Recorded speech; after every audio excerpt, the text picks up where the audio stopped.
जैसा कि आप सभी लोग जानते हैं कि डायबिटीज के कारण डायबिटिक पेशेंट के अलग अलग अंगों पर अलग अलग प्रभाव पड़ता है। जैसे डायबिटिक पेशेंट की आंखों पर, हार्ट यानी दिल पर, लीवर पर, किडनी पर, गुप्त अंग पर डायबिटीज का असर हर अंग पर पड़ता है। इसलिए आज के वीडियो में हम बात करने वाले हैं कि डायबिटिक पेशेंट अपनी किडनी को डायबिटीज के प्रभाव से कैसे बचाएं, अपनी किडनीज को कैसे हेल्दी रखें, और अगर डायबिटीज का प्रभाव किडनी पर आ जाए तो उसे कैसे दूर करें, उसे कैसे ठीक करें। मैं naturopathic doctor Ranjit Singh Ayurvedic Ranjit YouTube channel में आप सभी का स्वागत करता हूं। तो डायबिटीज हो जाने पर जो हमारे शरीर के अंग हैं उनकी नसें कमजोर होने लगती हैं। जैसे आंखों की नसें डायबिटीज हो जाने पर कमजोर होंगी तो डायबिटिक पेशेंट को धुंधला नजर आएगा। उसी प्रकार जब डायबिटीज के कारण गुप्त अंगों की नसें कमजोर हो जाएंगी तो इससे जो सेक्सुअल पावर है या फिर जो काम शक्ति है उसमें डिक्रीमेंट आ जाएगा। इसी प्रकार जब डायबिटिक पेशेंट की डायबिटीज लेवल बढ़ने लगेगी या रेगुलर रूप से शुगर की प्रॉब्लम रहने लगेगी तो किडनीज की नसें भी यानी किडनीज की जो ब्लड वेसल हैं वो भी धीरे धीरे कमजोर होने लग जाएंगी। पहली बात समझ आई कि ब्लड वेसल पर डायबिटीज का किडनी की ब्लड वेसल पर असर पड़ता है यानी नसों पर असर पड़ता है। अब इससे होता यह है कि जो किडनी का फिल्ट्रेशन रेट है या ये आप कहें कि ग्लोमेरुलस फिल्ट्रेशन रेट यानी जीएफआर रेट ये कम हो जाता है, जिसकी वजह से डायबिटिक पेशेंट की किडनी फेल होने का या फिर किडनी डायलिसिस होने का खतरा बढ़ जाता है। अब बात करते हैं कि एक हेल्दी किडनी में और एक डायबिटिक किडनी में क्या अंतर होता है। तो एक हेल्दी किडनी का साइज नॉर्मल होता है और एक डायबिटिक किडनी का जो साइज है वो छोटा हो जाता है। दूसरा, जो हेल्दी किडनी का फंक्शन है ये ठीक ठाक रहता है, लेकिन एक डायबिटिक किडनी का जो फंक्शन है वो डिक्रीज हो जाता है। तीसरी बात ये होती है कि एक नॉर्मल किडनी या ये कहें कि हेल्दी किडनी में जो यूरिन का प्रोटीन है यानी पेशाब में जो प्रोटीन है वो ना के बराबर आता है या बिल्कुल नहीं आता, जबकि एक डायबिटिक पेशेंट की किडनी में प्रॉब्लम आ जाने के कारण यूरिन में प्रोटीन आने लगता है यानी यूरिन पेशाब में प्रोटीन आने लगता है, जो टेस्ट वगैरह कराने के बाद पता चलता है। अब जानते हैं कि अगर डायबिटिक पेशेंट की किडनी पर असर आया है या नहीं आया ये कैसे पता लगाएं। तो डायबिटिक पेशेंट की किडनी पर असर आ जाने पर कुछ सिम्टम यानी कुछ लक्षण दिखाई देते हैं। अब बात करते हैं इनके सिम्टम्स की, इनके लक्षण की। तो पहला लक्षण ये होगा कि बिना कारण ही या फिर आप ये कहें कि जल्दी जल्दी डायबिटिक पेशेंट का वजन बढ़ने लगेगा।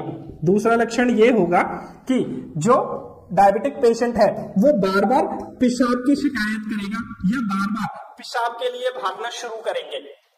तीसरा सिम्टम ये होगा डायबिटीज पर असर आ जाने का कि जो बीपी है यानी जो ब्लड प्रेशर है ये अनकंट्रोल रहने लगेगा, ये अनियंत्रित रहने लगेगा। अब इसमें जो चौथा सिम्टम नजर आएगा वो ये कि टखने यानी एंकल में या फिर हाथ पैरों में सूजन आने लगेगी।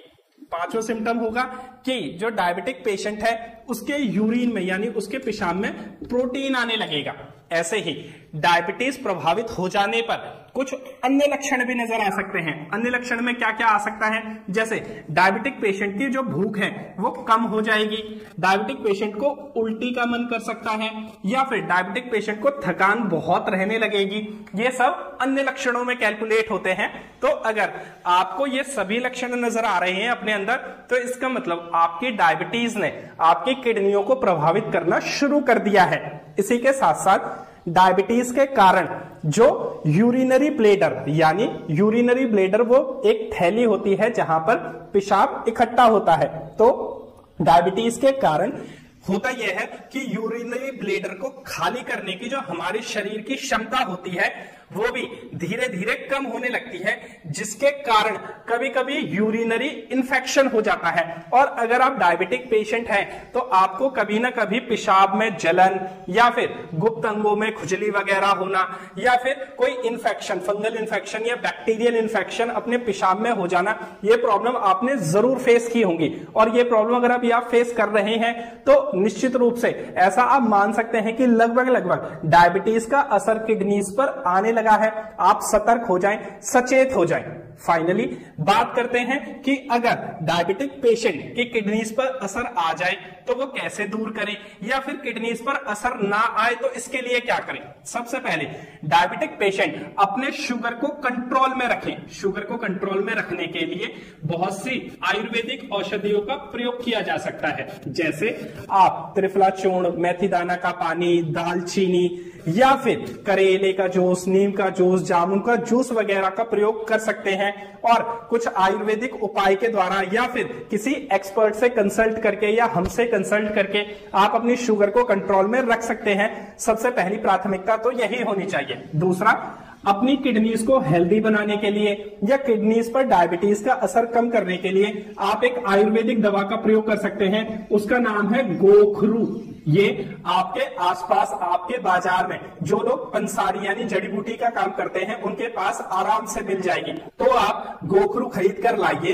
रोज 5 ग्राम गोखरू को कूटकर 1 गिलास पानी में मीडियम आंच पर बॉईल कीजिए। फिर वो आधा हो जाने पर उसे छानकर गुनगुना पीना है, रोज सुबह खाली पेट। ऐसे ही फिर एक शाम को पीना है, लेकिन आप शाम को भी खाली पेट होने ही चाहिए। अगर प्रॉब्लम आपको किडनी की ज्यादा लग रही है, बार बार पेशाब या इनमें से कोई सिम्टम नजर आ रहा है, तो आप गोखरू का सेवन 2 टाइम करें, जैसे मैंने बताया है वैसे। और अगर प्रॉब्लम कम लग रही है या फिर आप पहले से ही सतर्क होकर अपनी किडनीज को ताकत देना चाहते हैं, किडनीज को अपनी रक्षा करना चाहते हैं, तो आप गोखरू का एक टाइम यूज कीजिए। लगभग 30 दिन से लेके 60 दिन यानी 1 महीने से लेके 2 महीने तक। ऐसा करने से आपकी जो डायबिटीज है वो भी कंट्रोल हो जाएगी, वो मैंने उपाय बता दिए। साथ ही साथ जो डायबिटिक पेशेंट की किडनी है वो भी हेल्दी रहने लगेंगी, वो भी सुरक्षित रहने लगेंगी। आज के लिए इतना ही, मिलते हैं अगली वीडियो में। तब तक अपना ख्याल रखें और खुश रहें।